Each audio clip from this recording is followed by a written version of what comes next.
হাতময় দানাগুলো হয়ে গেল। তোমরা দাঁড়াও আর একটু, আমি সুন্দর একটা দানা মানে তোমার হাসি, তোমার হাসি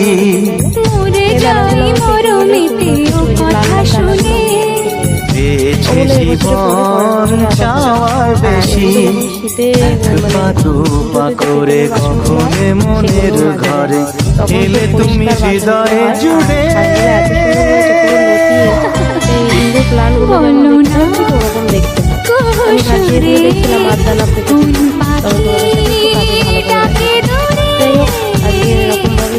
আমার এই চোখ দিয়ে পৃথিবীর সব আলো আমি তোমায় দেখাবো।